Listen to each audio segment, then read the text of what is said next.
This is one of my favourite World War II vehicles. It's the Hanomag 251, and I've made so many versions of little model kits of these. There were anti-aircraft variants, there were ones with 75mm stump guns, infantry support vehicles, there were mortar carrier versions, and the standard 251/1 was the infantry version, which was an armoured personnel carrier, open-topped, that carried one section. That's about 10 men. This particular vehicle was actually used as the ambulance variant. You can just see the outline of a cross there in a circle, which was the original ambulance marking. It's not easy to see, it's under another coat of paint now. Originally, this would have had hoops that went across the top to give this a bit more height, and a canvas roof over that in case it was raining, because, you know, if you're wounded and being evacuated, the last thing you want to be is rained on as well. Here we have the tactical markings, and we also have a hole in the front of the armour, which was for the starting handle. This is where you had to do that a few times in the morning to get everything warmed up and going. A crew of just two, one either side at the front here, and there are accounts of the drivers being shot through these as they were crossing the bridge at Arnhem. So the British paratroopers who were positioned at one end of the bridge with their Lee Enfield rifles were able to shoot some of the crew actually through these open slits. Now you can see that you could shut this and make it next to impossible to shoot the driver, but you can see how tiny that slit is. It is, I better do this in metric because I have so many foreigners watching. It can't be more than 3mm wide, that. And because of the thickness of the armour, you've got almost no field of vision through that at all. You see this one has the side version. Later there was a D version. This is the C version. Many things that pick it out as the C. I say that this cowl, this covering over part of the exhaust here is perhaps the thing which makes it most obviously a C. The D is probably the ugliest. That one had just a big sloping back, and it was a much simpler looking, cruder looking thing. It was to make things more cheap to manufacture. The war was getting a little bit expensive for the Germans. The many facets of the armour of the A's, B's and C's may have been pretty, but they added a lot of complication. They had 19 armoured plates, whereas the D had just 9. Look at that primitive back door, though. I wonder how many people got injured when one of those fell open. Ow! You all right?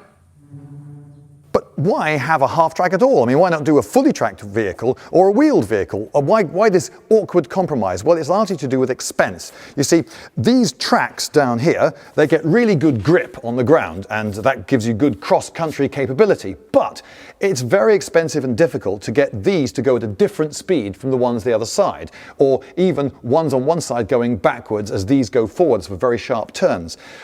That's what you have to do for a fully tracked vehicle, like a tank. But here is a compromise. Most of the steering is done by these front wheels here. So you've just got ordinary wheels, pretty much as in a car. They've got quite a lot of weight on them because of the weight of the engine at the front of the vehicle, which means they've got a decent amount of purchase on the ground, so you can steer this way. They did also have brakes, so you could brake on one side of the vehicle instead of the other, and that would give you a much steeper turn. But this was a cheaper arrangement, and so if you want to make a large number of reasonably affordable vehicles that have got decent cross-country capability, then this is one way to do it. So why would you want a half-track? It's not really a fighting vehicle. It doesn't have a turret with a big gun. Well, it's largely to do with artillery. People are often surprised, well, it's open-topped. Surely the enemy could just throw a grenade in. Well, yes, but all going well, you're not in it when the enemy is close enough to be throwing grenades in. This is for getting through the barrage. So you've got a safe distance over there, you're fine. Then you've got to get through an area of land where the enemy is within artillery range and you're being shelled. So as soon as you get observed, you get shelled. Now, if you're in a lorry, a soft top, you could get blown to smithereens, but a shell is incredibly unlikely to land actually in the vehicle, but shells are very likely to land near the vehicle and the splinters will fly sideways. But infantry in these could keep pace with the tanks. So if you want to go charging forwards with armour and have infantry escort that's able to protect you when you get to wherever it is that you're going, then one of these is very good. So it's an armoured lorry for getting troops forward through a barrage. And in this case, as this was an ambulance vehicle, it's for picking people up and taking them through a barrage back to the medical station.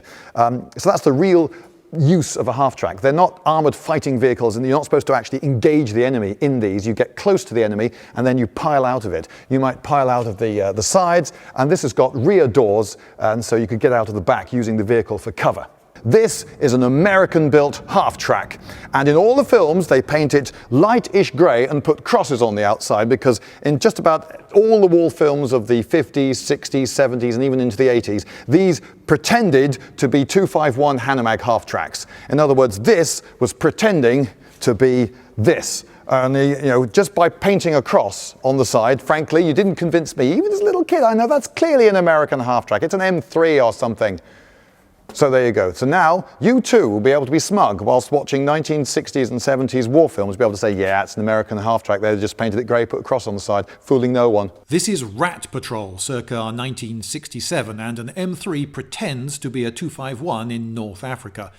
Mais où est donc passée la 7e compagnie? Was made in 1973 and is no more convincing. The Battle of the Bulge was made in 1965, and they weren't even trying.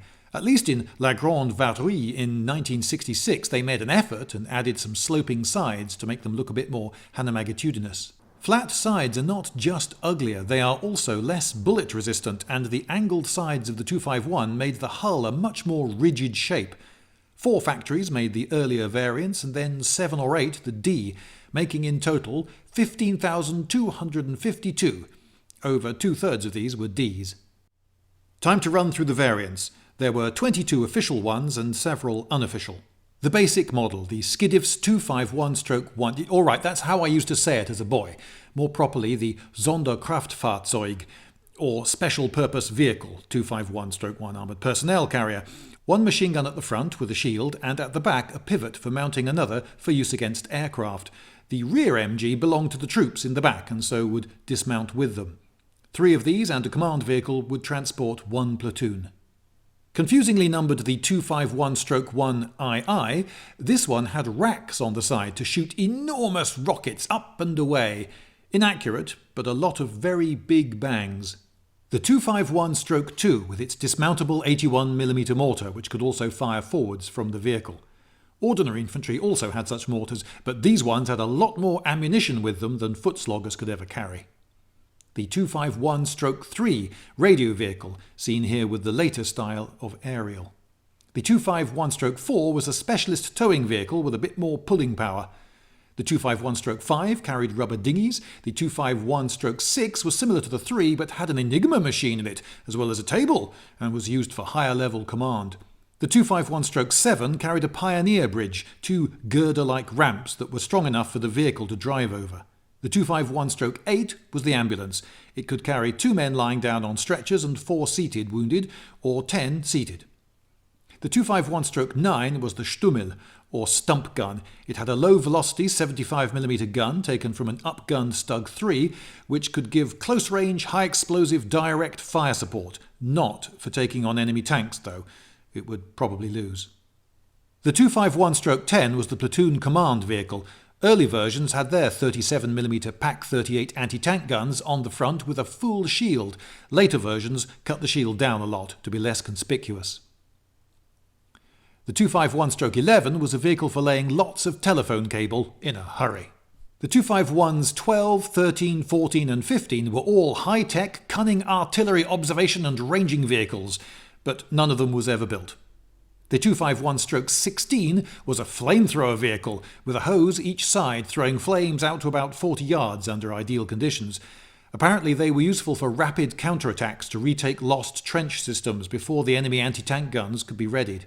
The 251-17 had a 20mm Flak 38 anti-aircraft cannon mounted in one of several different ways, sometimes just pointing forwards, perhaps best for ground use, sometimes on a turntable with folding sides on the vehicle, which were armoured on some versions and not on others. The 251-18 was an observation post with a scissor-scope rangefinder and a platform on the front that you could stand on. The 251-19 was a mobile telephone exchange. The 251-20 had an infrared searchlight on it for illuminating targets at night for night sight-equipped gunners to shoot at.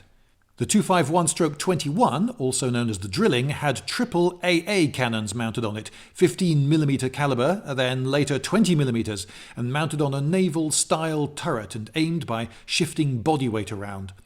And the 251-22 had a powerful 75mm PaK-40 anti-tank gun on it. I also came across a wood-fueled training vehicle variant for training drivers without using up any precious refined oils. Oh, look out, someone's going to try to sell you something. Science is cool! Oh yeah! But do you have your own laboratory? No, I'm afraid you don't. That was just a colour separation overlay effect. Do you have access to a public library? No, think again. They're all shut at the moment. We're in the middle of a pandemic. We have to watch out for COVID-19. So I'm afraid you're going to have to think again. Do you have 3 years to spare to go to university? Well then, the Great Courses Plus is for you! Yes, the Great Courses Plus, my generous sponsor. It's a vast online resource of over 1 myriad lectures on all of the sorts of topics that they teach at universities that you don't have time to go to, or they write books about in libraries that are all shut at the moment and you don't have time to read the books either. No, the Great Courses Plus is better than all of that because you can, well, for start, you can try it out for free. You can go to thegreatcoursesplus.com/Lindybeige and there find details of an offer. Yes, you can try it out for free. And you might find all sorts of things there like science and a course on Alexander the Great and the Macedonian Empire. You're precisely the sort of person I think might be interested in that. And they have a 36 lecture course on it, each one half an hour. That's 18 hours of Alexander being just, well, you know, great! You can thrill to the exhilaration of moments like this! So it's necessary first to look at what these... Well, to be honest, the exhilaration comes from the facts that you learn, and the amazing story presentation isn't everything, you know. So, it's like university, but it's better than university because there are no exams! And there are no exams! The Great Courses Plus! Now, when I was at the niftily titled Frontline Multi-Period Living History event at Sedgefield, I saw what looked like a 251 on the battlefield. I had a word with the owner and was allowed to climb in. The rear machine gun on its very mobile pintle, and with an added AA sight. I assumed that under these seats was personal storage space. Behind the seat backs went all the stuff you might need to grab in a hurry. You can see little recessed blocks there to accept the butts of rifles. Right, getting in the Hanomag. This door doesn't seem to have anything to stop it swinging in with the force of gravity. There's no rear step. I don't want to step on that. And that's pretty low. And I've just got a couple of bags, and even they got in the way. And you see, if I'm standing up, I'm mostly exposed.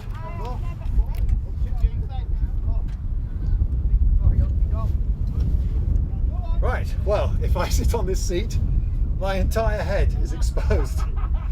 So if I want to get under cover in this thing, and there are lots of people either side of me, and I've got kit and weapons, I'm going to have to do this. So how do I get in? That's quite, there we go. Oh, great. Okay. So yeah, this is not adjustable. Although that movement seems very, very easy. Right, I have a lot of trouble getting my feet on these pedals. This is clearly designed for someone much, much shorter than me. I can't. I have to. Czechs are not renowned for that. Hang on. If I put if I get back like this, now, okay, right, now I can get my knees in front of the steering wheel and I can put my feet on the pedals in something more like a conventional angle, but now I can't really get my hands on the bottom of the steering wheel, so I'm doing everything with the top of the steering wheel, and I can't straighten my head. My head is rammed right up against the top of this vehicle. And if I get across here to see what you can see through there, well, I can see the bonnet. I suppose you can just see enough to drive, and that's all that's necessary. Oh, you see, I'm not supposed to turn this key, is that right? No, don't turn the key. Okay, and I have 3 things in the handbrake position here. This middle one has got a button on the top of it and a ratchet, so it looks a lot like a handbrake. That's because it is the handbrake. Either side of it are the manual levers for the brakes for the left and right tracks for doing tight turns. Turning without the track brakes had a turning circle of 22 metres in diameter. I did say that the engine weight provided more grip for the front wheels. Yes, unfortunately this also meant that the tracks had less grip. If the gear stick is way over here, it's actually far more convenient for the man sitting on to the right here. But I can reach it. So why does this Pak 40 never fire more than 3 shots? Because, well, that's all the pyro places there are. And I got a big button there, so I better not push that. That presumably pushed something into the engine, maybe a choke, possibly. And I've got these side ports, at least in this particular version, are just bolted in place, so I can't actually open those side windows. I think I've seen photographs of German ones with those side windows opened. Open, yeah. Yes. And whoever owns this has put a modern piece of plastic foam there, because I imagine he's probably tall enough to bash his head. You'd have to be pretty short to be wearing anything on your head and have no chance going over rough ground of smashing your head on that. And there's a lip here as well to catch the back of your head. 8mm thick rear armour. Yeah, you go, perfect. Okay, and that can now screw forward and lock. Might not want to do that. But I'm not going to do that. Jams. I'm going to put it back up, and there you go. And there you go. Now it's in the up position. The steering wheel would turn the front wheels up to just 5 degrees either side of straight ahead. After that, if it was working, there was an automatic hydraulic system that engaged one of the track brakes incrementally, gently at first. So in fact, it ended up being as complicated to make as most tanks. The owner told me that it is very difficult to drive and that most people cannot work the gears. I said earlier that this was what looked like a 251. Actually, it sort of isn't a 251. After the war, a Czech factory called this, I'm not going to try to say it, that had been making 251s continued making half-tracks for the Czech army, and the new vehicle was called the OT-810, and they made them until 1989. Designed for Cold War era fighting, though, and had a roof so that they could be NBC sealed for a war in which it was feared that nuclear, bacteriological and chemical weapons would be used. This means that it's quite a lot of work to get one to look like its 251 ancestor. Most 251s today that can be driven are really converted OT-810s. Telltale things to look for are a thin vertical section of hull down the side and round side ports towards the back of the sides. And according to this, it has done 2 kilometres. So, just one very careful owner. So apparently this is for sale, and you can have it for 30 grand.